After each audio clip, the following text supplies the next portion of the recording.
আসসালামু আলাইকুম। আশা করি যে যেখান থেকে দেখছেন সবাই ভালো আছেন, সুস্থ আছেন। আলহামদুলিল্লাহ। আজকে থাকছে সবচেয়ে সহজ উপায়, ঘরোয়া পদ্ধতিতে কোনো ধরনের বাটারের ঝামেলা ছাড়াই প্লেন কেকের রেসিপি। মোল্ডে খুব সুস্বাদু মজাদার প্লেন কেকের রেসিপি আমি চেষ্টা করব সবচেয়ে সহজ পদ্ধতিতে এবং সহজ উপায় দেখানোর। আর সেই মেজারমেন্টটা হচ্ছে এখানে লাগবে আমাদের 1/2 কাপ প্লাস 2 টেবিল চামচ হচ্ছে তেল, 1 কাপ ময়দা, 1 টিস্পুন হচ্ছে ভ্যানিলা এসেন্স। আপনি পাউডারটাও নিতে পারেন, গুঁড়াটাও নিতে পারেন, লিকুইড ফর্মটাও নিতে পারেন, এটা আপনারা যে যেভাবে পছন্দ করেন। এখানে লাগছে 2টা ডিম, আর লাগবে আমাদের 1/3 কাপ লিকুইড মিল্ক, আর লাগছে 1 টিস্পুন বেকিং পাউডার। সেটা আমি পর্যায়ক্রমে একে একে দেখিয়ে দেবো ইনশাল্লাহ, সব স্টেপ টু স্টেপ। তো আশা করছি সঙ্গেই থাকবেন আর আমাদের পাশেই থাকবেন শেষটা দেখার জন্য।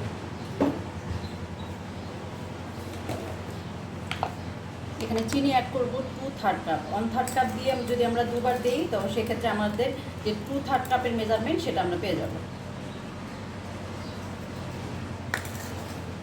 এখানে টেস্টের উপর অনেকটা ডিপেন্ড করে কে কতটা আসলে মিষ্টি খেতে পছন্দ করে। যে আপনারা যারা মিষ্টি কম পছন্দ করেন বা বেশি পছন্দ করেন সেভাবে আপনারা ওভাবে কম চিনির পরিমাণটা কখনো কমাতে পারবেন কিংবা বাড়াতে পারবেন। এতে মেজারমেন্টে বা কেক মেকিংয়ে কোনো প্রসেসের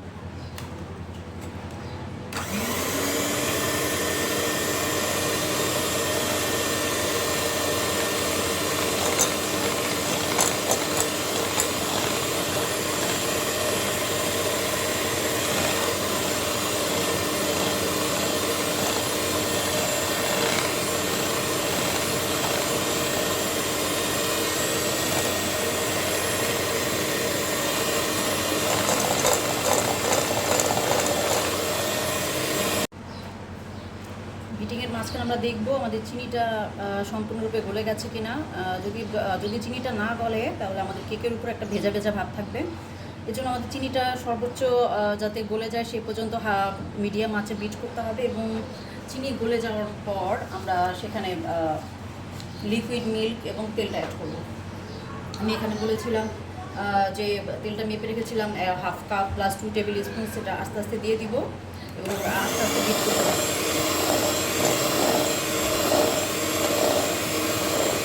লিকুইড মিল্ক অ্যাড করব ধীরে ধীরে।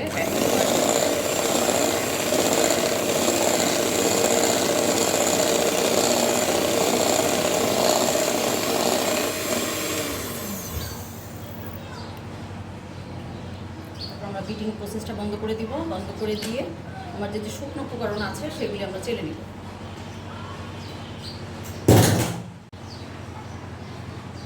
1 কাপ ময়দা, 1/4 টিস্পুন ভ্যানিলা পাউডার,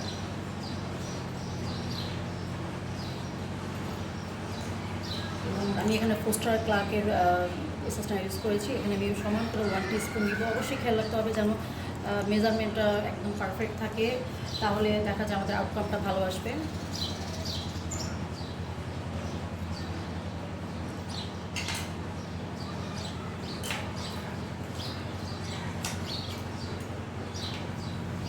আমি 1 টিস্পুন নিয়েছি, ভালো করে চেলে এটার সাথে মিশিয়ে নেব। একবারে মিশাবো না, ধীরে ধীরে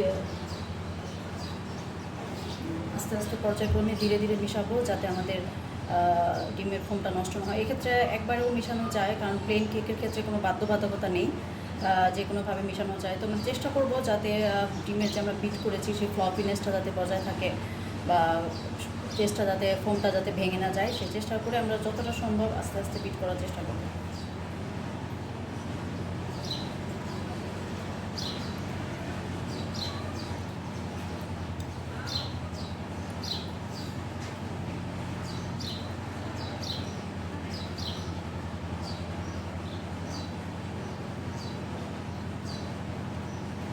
যে 10 ইঞ্চি সাইজের যে কেক প্লেন কেক মোল্ড, সেটা এখানে আমি প্রথমেই কেক মোল্ডটা ভালো করে পরিষ্কার করে এখানে যে বেকিং পেপার সেটা বিছিয়ে রেখেছি।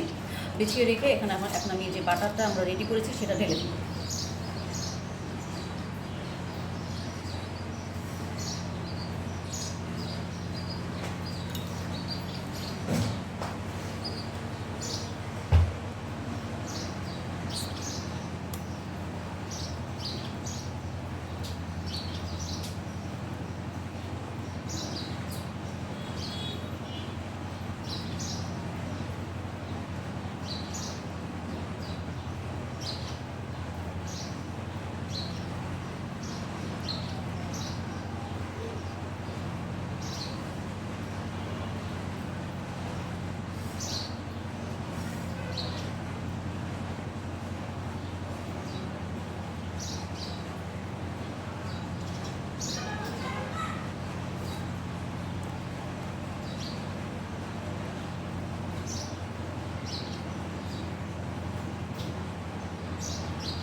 ঢেলে দিব, ঢেলে দিয়ে আমরা এখানে ট্যাপ করবো, আমরা কয়েকবার এই মোলটাকে ট্যাপ করবো। ট্যাপ করে আমরা যে বেকারি স্টাইলের দোকানগুলোতে দেখি যে কেকের মাঝখানে এক ধরনের একটা ভাঁজ থাকে বা সুন্দর একটা কাঠ থাকে, এর জন্য আমরা যে কোনো পানি বা যে তেলের ভিতরে এটা আমাদের যে একটা নাইফ, আমাদের যে কেকের ভিতরে যে একটা থাকে এরকম একটা নাইফ দিয়ে আমরা ঠিক ঠিক কেকের মাঝ বরাবর একটা দাগ টেনে দিব, তাহলে একটা বেকারির একটা স্টাইল যে থাকবে, যে বেকারি সিস্টেমের মতো কেকটা সেরকম একটা থাকবে। আর আমি এখানে কিছু ড্রাই ফ্রুটস ইউজ করবো, এটা টোটালি অপশনাল, আমার বাচ্চারা পছন্দ করে এই জন্য আমি ব্যবহার করছি, আপনারা চাইলে সেটা স্কিপ করতে পারেন। এটা ওই যে আগেই বললাম, এটা আমার বাচ্চারা পছন্দ করে এই জন্য আমি দিচ্ছি, আপনারা চাইলে সেটা স্কিপ করে শুধু যে প্লেন কেক সেটা টেস্ট গ্রহণ করতে পারেন।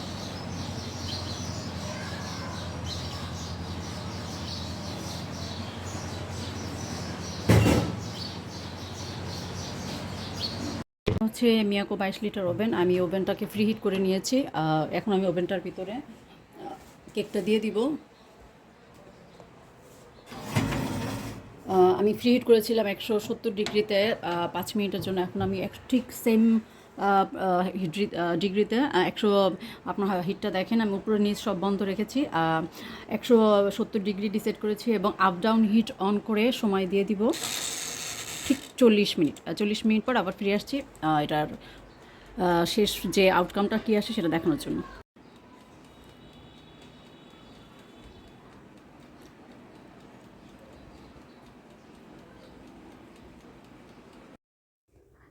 নির্দিষ্ট সময় পর আমরা চলে এসেছি, দেখতেই পাচ্ছেন কেকটা দেখতে কত লোভনীয় হয়েছে আলহামদুলিল্লাহ, এবং অনেক সফট, এবং এটা একেবারে হাতের মুঠোয় নেওয়া যাচ্ছে আলহামদুলিল্লাহ।